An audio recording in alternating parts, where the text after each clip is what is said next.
Wow, look at that paddle boat. Look at that wheel submerged in the water. Wouldn't it make a great cosine function? Woo! Let's figure out what it is then. Number 3, on our homework, we have a water wheel and a paddle boat, radius of 1 meter. So it's always good to draw off to the side. Try to find some room. Sorry if there's not as much room on that worksheet. So draw your little wheel there. And it has a radius of 1 meter. Here we go. And so 1 meter there. And then 1 meter here. And then it rotates every 1.46 seconds. So that tells us that one full revolution will give us our period, 1.46 seconds. So we'll come back to that. Look at that blue sea. It's so pretty. Look at the ocean. What? Oh, so then it says here that, so it says submerged in water 0.3 meters deep. So we're going to have to kind of break it up a little bit, right? This wheel here. So right about here-ish, we're going to go and say that it's submerged in water. Nice. So submerged in lots of water there. So it says here that distance of submersion is 0.3 meters deep. So what's left then? Okay, well, what's this distance to this distance? Well, if that's 0.3, then 1 minus 0.3 is 0.7. Cool, that's important to know. So then this distance is 0.7. Cool. Okay, so if that's 0.7, that's good to know. Then we probably need to know, let's see here. So then that distance is 0.7. So our amplitude will be the full distance there. So let's find our maximum then. So then going from basically the water is where it submerges underneath, so that'd be the x-axis. So the maximum, how high that probably goes there, out of the water at least, is 1.7, because 0.7 plus 1, 1.7, good. And so to find, let's see here. So we're going to say that's 0.3 meters under the water. It tells us that kind of a tricky one. So consider the water surface to be the x-axis, okay. So here's our x-axis. So if that's our x-axis there, then that means below the x-axis would be a negative value, right? And so that means that 0.3 meters there, that 0.3 meters is actually negative. Okay, well, what does that even mean? Well, when we're trying to find the midline, remember that you add them together and divide by 2. So we'll do the maximum height, which 1 plus 0.7 is 1.7, with our negative submerged water there. So we're going to add it with a negative number. So 1.7 minus 0.3, and then divide by 2.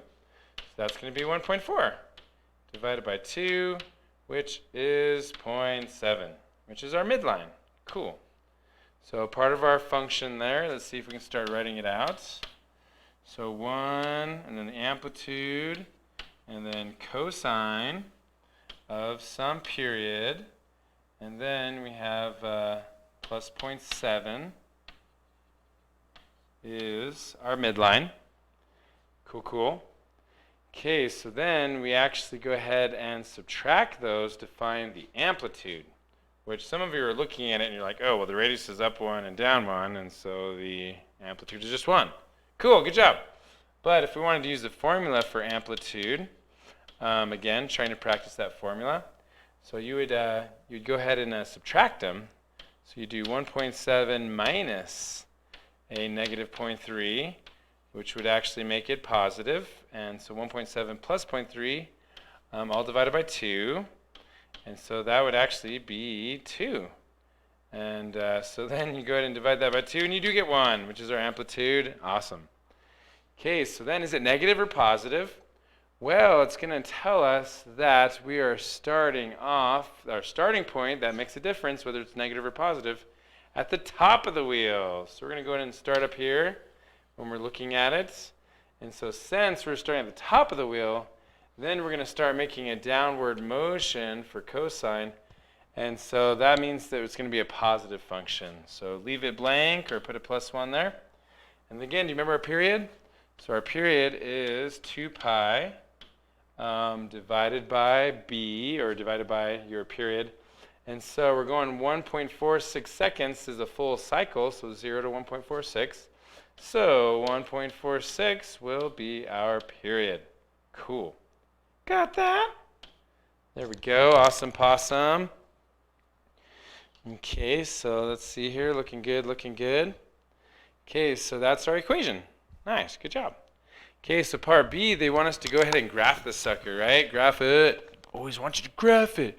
Why don't they giraffe it? Woo! Giraffe it. No, you giraffe it. No, you graph it. Okay, I'll graph it. Okay, so here we go. So we're looking at part B now. And so just think about the distance for your graph.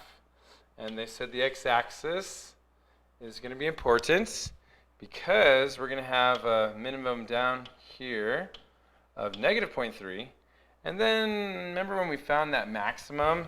That's going to help us with graphing it. And so our maximum was this distance of 0.7 with our 1 and adding those together and getting that 1.7. So that maximum also helped us find our midline in our amp, but it also helped us to graph it. So let's go ahead and graph it there. So our maximum is at 1.7. And they tell us it's meters. Once again, your favorite measurement of all time, meters. Metric system. Is that European? Okay, here we go. So that's because we're in Belgium or Denmark right now doing this with their wheel. Okay, so we're going to graph this sucker. And so it tells us to go all the way from 0 to 1.46 seconds. Awesome. And so then it's going to tell us to go ahead and go all the way till it's fully submerged. So here we go, starting above on the wheel. And then as it goes down, it's going to cross somewhere. And then it's going to submerge under the water. And then after it submerges, wow, let's not do as much there. There we go. And then back up and finishing there. Cool. So then if we were going to take that 1.46 and cut it in half, that would kind of tell us the halfway point, right? So divide by 2. So 0.73 is about where? So 0.73 seconds is about where we reach our minimum, our bottom there. Rock bottom of the water. Whoosh. And then our wheel goes back up out of the water, or the point on our wheel goes back up out of the water. Cool.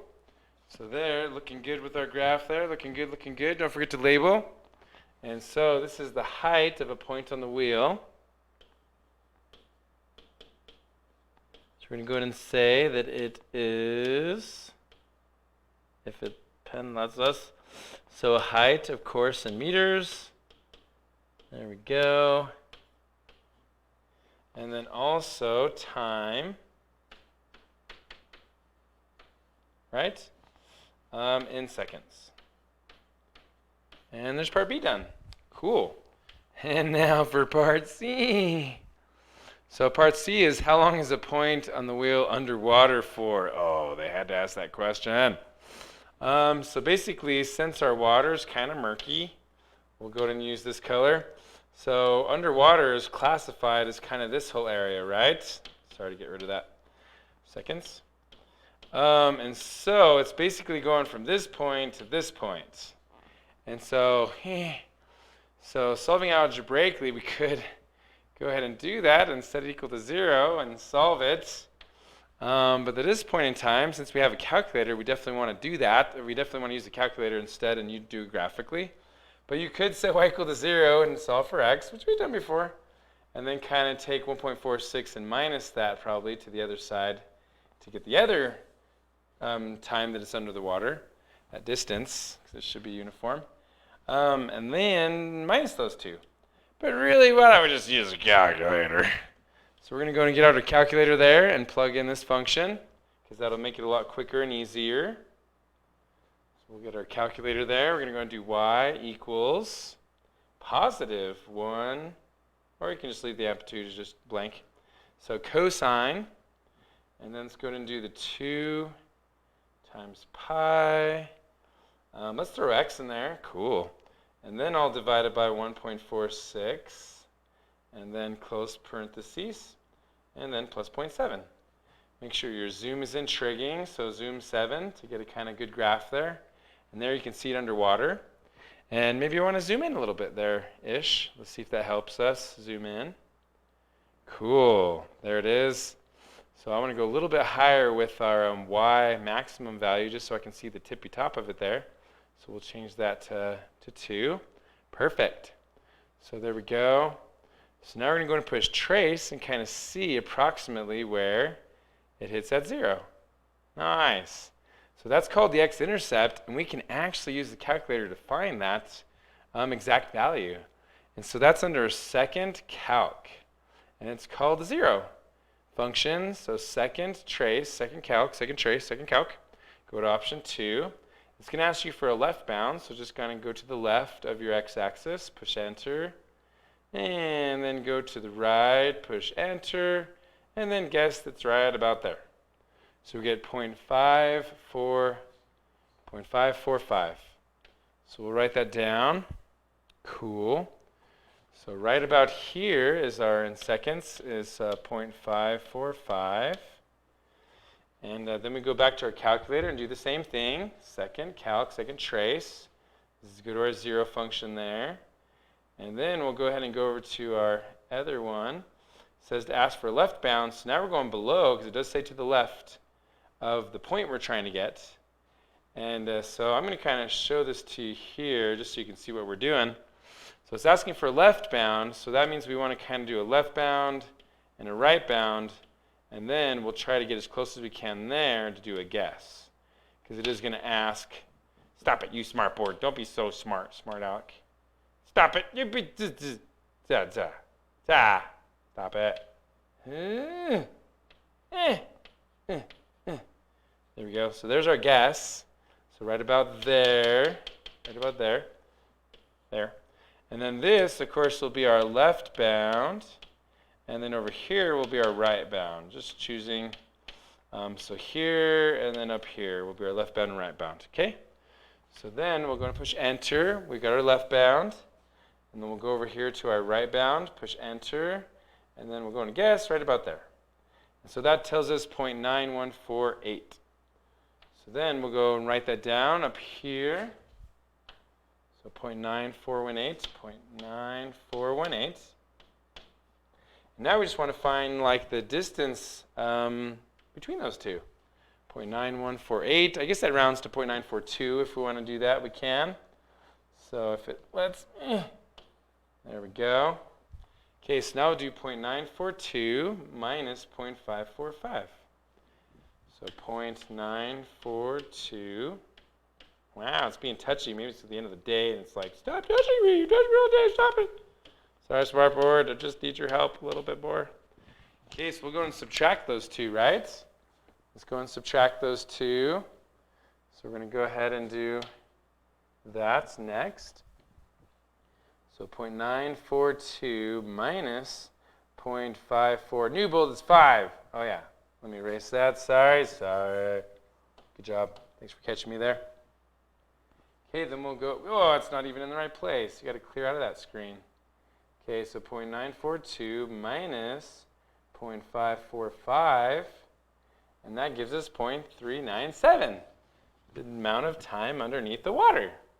So equals 0.397. Let's check with Mr. Lucarini and Ms. Cohen. Make sure we did that right. Okay, so they got, yep. So, or they didn't round as much or something, or there's estimated. So whoa, what the, 0.375. Well, there's the 0.545. And then you got 0.915. Oh, maybe I could